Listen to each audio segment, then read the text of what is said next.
Halo semua, perkenalkan saya Rifki. Di video kali ini kita akan belajar mengenai pengambilan elemen secara jamak. Kita akan menggunakan website e-commerce ya, karena kendala yang umum terjadi ketika automation di e-commerce app adalah bagaimana cara mengambil elemen secara jamak. Kita mulai aja langsung, kita akan menggunakan website rahulshetiacademy.com/selenium practice. Ini dia websitenya. Dan skenario yang akan kita jalankan simpel aja ya. Jadi kita akan menambahkan beberapa item, contoh brokoli, cauliflower, cucumber. Kita tambahkan ketiganya, lalu kita klik tombol chart di sini.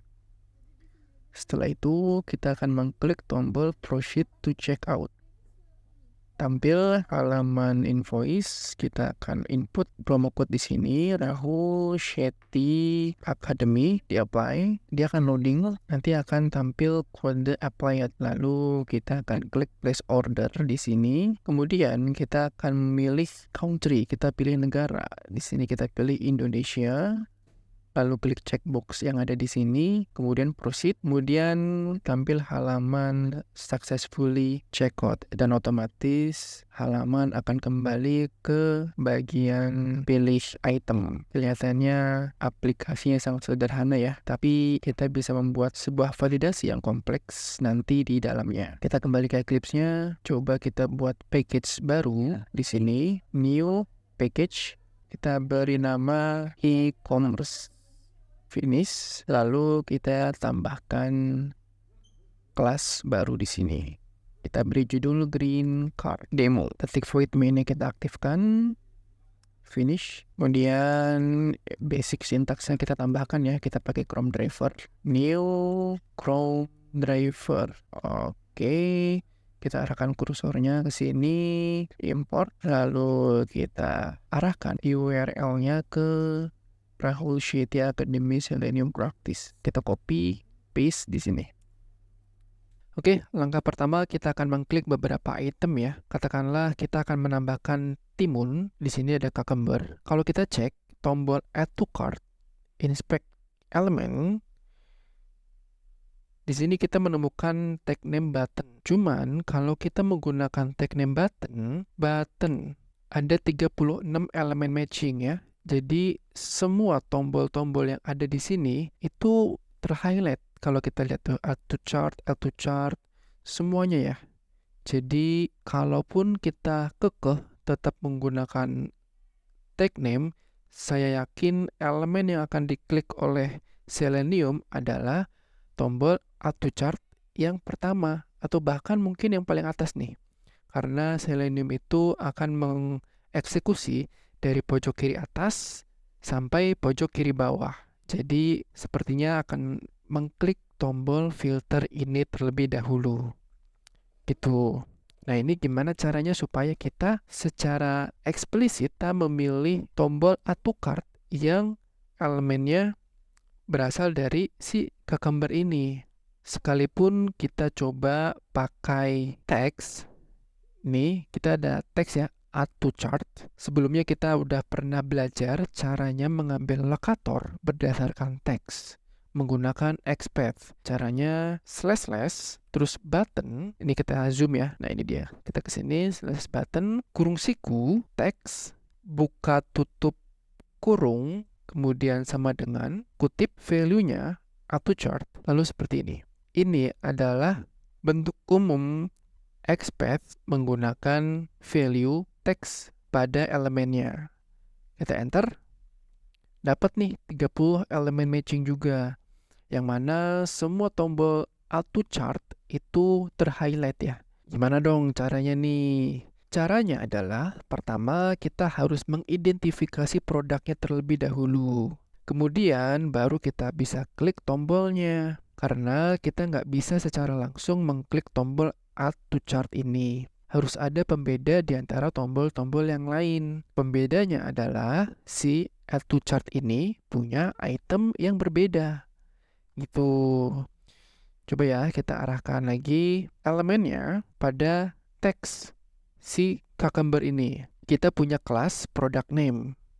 Kalau kita jadikan CSS, kita tambahkan ini ya, tag name-nya ya, tag name H4 ya. Nah, dia ada 30 item yang berhasil ditemukan. Pasti, kenapa? Karena setiap produk yang ada di sini didefinisikan oleh developer semuanya sama menggunakan tag name H4 dan class name-nya product name. Kita bisa aja menggunakan index pada lokatornya, dan sekarang kalau kita mau pilih si cucumber, ini ada di indeks kedua. Indeks ke-0 punya brokoli, indeks pertama, dan ini indeks kedua, cucumber. Tapi kalau semisal besok website ini diupdate atau berubah isi itemnya, otomatis indeks nomor 2 ini belum tentu punya si cucumber lagi. Jadi, indexing bukanlah jawaban dari bagaimana cara kita bisa mengambil lokator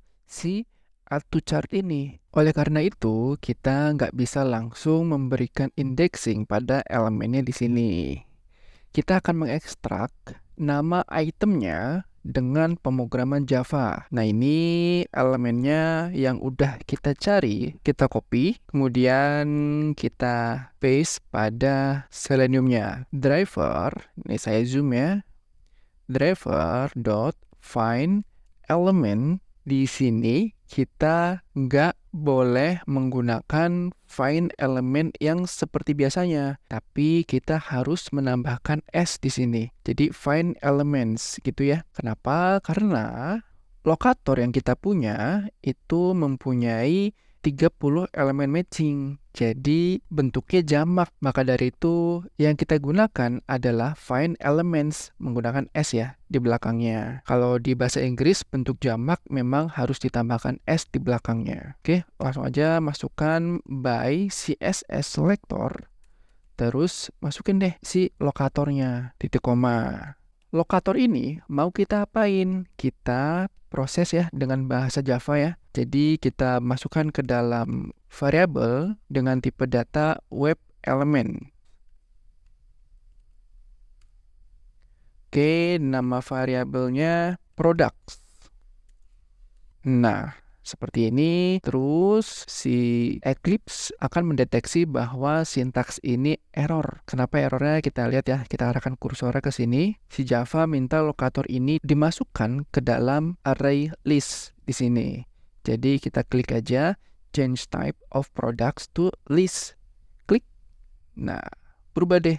Web elemennya dibungkus pada list gitu. Nah, sekarang kita akan mengiterasikan si products ini. Kita pakai for loop ya pada Java. Jadi for, ini kita buat strukturnya. Kita zoom ya. Kita inisialisasi variabel dulu. int i sama dengan 0, i kurang dari si produk. Lalu karena products ini array list, maka untuk mengetahui jumlah dari si produknya, kita bisa menggunakan method yang namanya size. Titik koma, lalu kita akan increment setiap iterasinya. Nah, di dalam sini kita akan looping itemnya satu per satu. Dan kita akan memvalidasi teksnya sampai menemukan teks yang sesuai dengan yang kita mau. Setelah itu, kita akan mengklik tombol add to chart-nya. Gitu, kita laksanakan ya. Jadi kita ketikkan di sini products.get i. Nah, ini maksudnya si get i ini akan mengambil indexing setiap kali looping. Misalkan sekarang indeks ke-0 dari products, kemudian iterasinya akan berlanjut terus. Si looping ini akan berlanjut ke indeks berikutnya. Dan seterusnya sampai item indeks terakhir pada products tercapai. Yaitu ada 30 item. Nah, gitu ya. Jadi ini di looping terus sampai 30 item. Konsepnya seperti itu. Lalu setiap dia looping, kita mau ambil teksnya. Dan ini kita akan masukkan ke dalam variabel nama dengan tipe data string. Seperti itu. Lalu kita mau setiap looping ini akan memvalidasi apakah ada teks yang mengandung item yang kita cari. Jadi di sini kita tambahkan if ya di dalam for. If nama dot methodnya kita bisa pakai contains. Jadi yang mengandung apa nih? Mengandung nama dari cucumber. Karena kan kita mau mengklik ya, klik si cucumber ini ya. Add to chart dari cucumber ini. Nama contains cucumber. Terus buka kurung kurawal. Di dalam sini kita akan klik add to chart-nya. Gitu. Gimana caranya? Kita kembali lagi ke sini. Tadi kita dapat add to chart ya. Kita bisa menggunakan XPath, button, text, add to chart. Nah, 30 elemen. Kita cari lokatornya dan akan kita klik berdasarkan indeks yang ditemukan pada products ini sesuai dengan productsnya. Jadi indexing pada tombol add to chart-nya. Sama ya, tadi kan kita dapat elemennya ada 30 ya, maka dari itu kita harus menggunakan S di belakangnya. By XPath. Di sini kita taruh. Lalu di belakangnya kita tambahkan .get index. Nah, sesuai ya. Jadi setiap kali looping dia akan ngecek if-nya dan kalau ketemu pada indeks keberapa dia akan mengklik di sini get i indeksnya berapa. Lalu setelah ketemu kita tambahkan .klik di sini. Selesai. Kemudian kalau itemnya sudah ketemu tapi iterasinya belum sampai habis, ini tuh akan berjalan terus sampai iterasinya habis. Kalau semisal si cucumber ini ada di indeks kedua, 012, indeks kedua sedangkan productsnya ada 30 item, otomatis iterasinya atau loopingnya dia akan terus-menerus berlanjut sampai indeks terakhir tercapai. Nah, kita nggak mau buang-buang memori di sini. Maka dari itu, ketika itemnya sudah ketemu, kita akan berhenti dengan menggunakan sintaks break di sini. Begitu teman-teman. Jadi kalau nggak ada break ini ya loopingnya terus-menerus berlanjut. Kita beri break agar ketika kondisi sudah terpenuhi, maka proses iterasi selesai. Gitu teman-teman.